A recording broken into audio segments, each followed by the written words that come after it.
get something like that which doesn't cost the earth? Well, in this video I'm going to talk to you exactly about that question. I did a video recently on exotics under £50,000. This one is under £30,000. Let's get straight into it.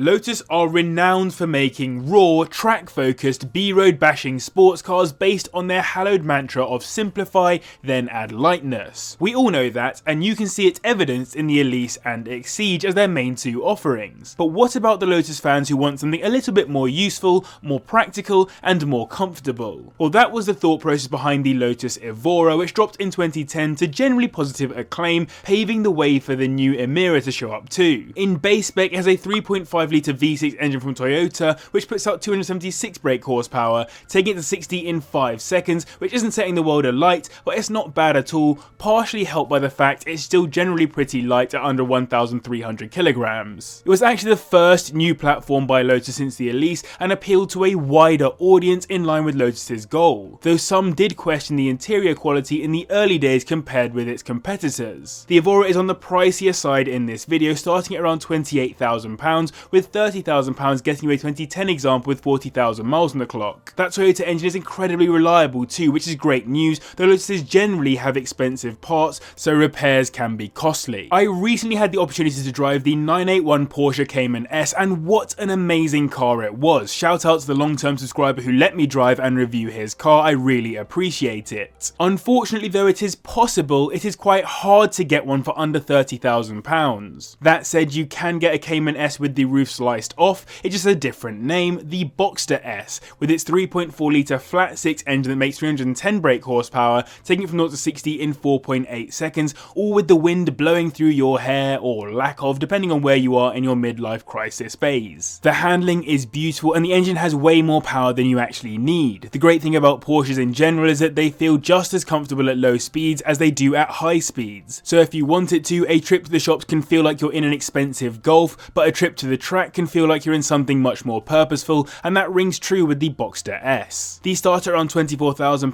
for £30,000 you get a 2012 example with around 50,000 miles on it. The engine is actually, again, very solid on these compared to previous generations, but there are known electrical and build issues like the rear wing motor failing. One of the most tempting exotic cars in the sub 30k price range is the Jaguar F-Type, because it is a beautiful car and the modern day spiritual successor to the magnificent E-Type, which is among the most iconic classic cars to come out of the UK, at least in my opinion. The F-Type has a long way to go to hold a candle to the E-Type from that perspective, but being a modern car is of course much more performant, with its 3 litre supercharged V6 engine that produces 374 brake horsepower, which will get from 0 to 60 in 4.8 seconds, matching the Boxster. People often say they want to go for the V8 because it's bigger and sounds insane, but don't sleep on the V6. As being the lighter block, it lets the car be that bit more dynamic, and I would say it's one of the best sounding V6s of the modern era. Let me know in the comments if there's a better sounding modern V6 that you would go for. You'll need to spend around £21,000 to get into one of these, and £30,000 to get a 2014 example with around 30,000 miles on the clock. The diff can leak and exhaust flaps can get stuck open, but the engine has proven to be good so far. We are motoring through British brands right now, minus that Porsche in the middle, as up next is the Aston Martin DB9, in which you can live out your fantasy of being James Bond, despite the fact that James Bond never actually drove a DB9 in a movie. Aesthetically though, I don't think you'd care, as honestly this car is utterly beautiful to look at and screams James Bond in all the right ways. It does however have a terrifyingly large 5.9 litre V12 engine producing 450 brake horsepower, which will get it to 60 in 4.7 seconds, which is about what you want out of a Grand Tourer of this calibre. It comes as a coupe or convertible, but I would 100% go coupe, and despite it being a Grand Tourer, it took part in multiple sports car racing championships including GT1 and GT3. It's another Ian Callum design alongside the man who founded the strange car brand Fisker. It's hand built with a high level of luxury and was considered to be so cool by Top Gear that it didn't go on the cool wall.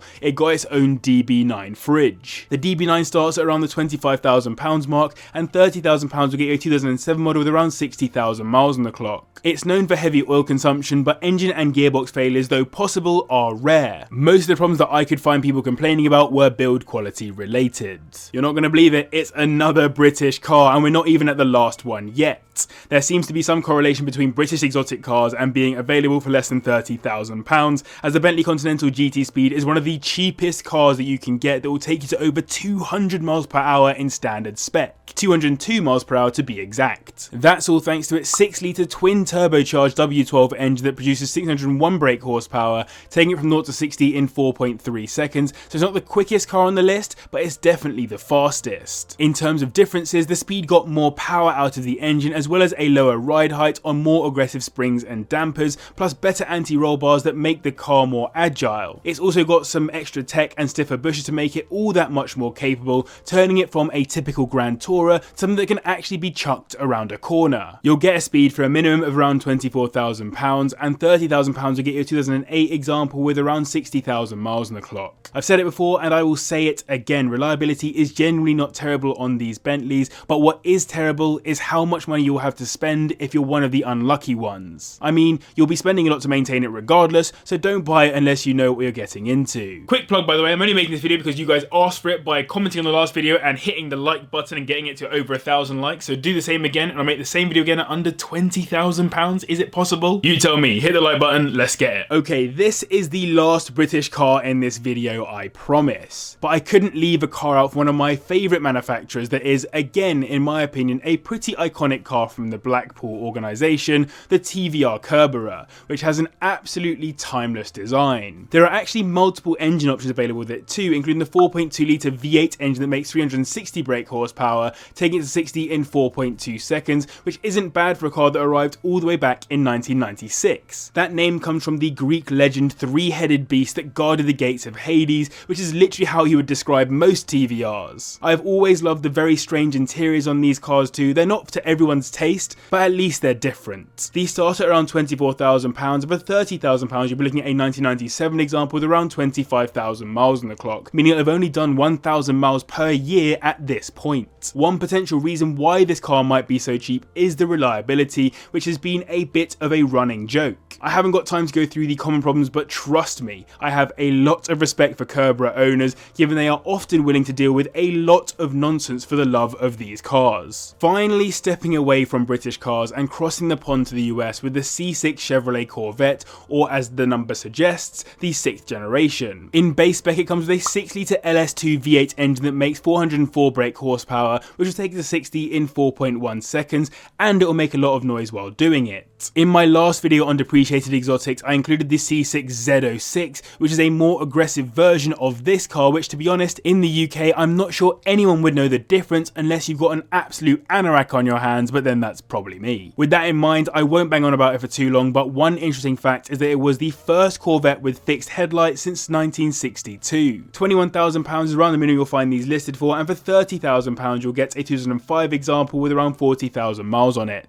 Timing chains, the harmonic balancer failure, and valve guide issues are the key problems I found on these. This one is absolute hen's teeth, with fewer than 100 on the roads here in the UK at the time of making this video, thanks to its ridiculous engine, but the Mercedes SL65 AMG is a mental car. It's got a 6-litre twin turbocharged V12 engine that makes 603 brake horsepower, more than any other car on this list, which takes to 60 in 4.1 seconds. I mentioned that only the Bentley could do 200 plus miles per hour stock, and that is true, but if you remove the restrictors from the SL65, apparently it will do 211 miles per hour, which cements it in supercar territory, despite not actually being a supercar. That engine isn't a million miles away from the block you'll find the Pagani Zonda, since Horatio took a Mercedes V12 to put into his Zonda, which definitely helps the SL's case to be an exotic. These actually start at around the £30,000 mark with high mileage, so it'll be a hard one to find, and again, there really aren't very many available in the first place. As it's not a common car, common problems are quite hard to suggest, but the cars are well engineered overall. They're not perfect, as suspension, the roof,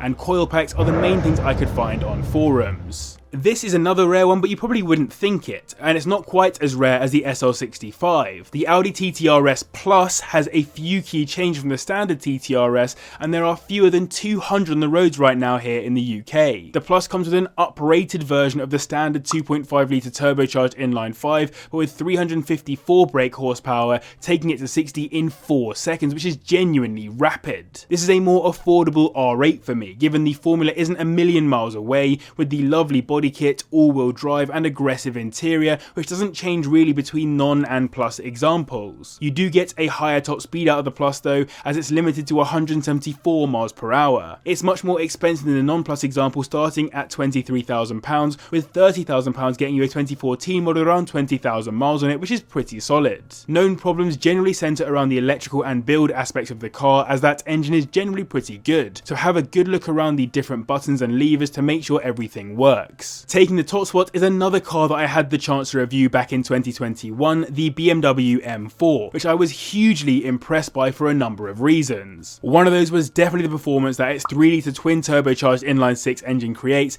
as it puts out 424 brake horsepower, taking it to 60 in 4 seconds, matching the TT, but doing it in an arguably more exotic looking body and with only rear wheel drive, meaning it is incredibly fun out on the roads. The power really does give you a shunt, but when driving it does feel quite big and commands a lot of the road. Surprisingly, one of my favourite parts of the car is the interior, which has just the right amount of luxury versus focus to make it great for passengers who want to be comfortable, as well as drivers who want to drive fast. It feels planted, and if the rear steps out, it's generally very easy to control, but as with pretty much all the cars on this list, the real fun would come on track. These have actually dipped nicely in price over the last couple of years since the major bubble, starting at around £22,000, with £30,000 getting you a 2018 model around 40,000 miles on it. Early engines had problems which have now mostly been solved under warranty, but outside of that, the engine is supposedly good. Some autos have had problems, but generally it's actually a solid car. So there we have it, 10 exotic cars that you can buy for under £30,000. Huge thanks to the patrons for making this possible. If you want to see more videos like this, then hit the like button, subscribe as well if you're new here, and drop me a comment, let me know what video you want me to make next. And you can click up here to watch a video that I've chosen specifically for you, and subscribe as well by clicking there.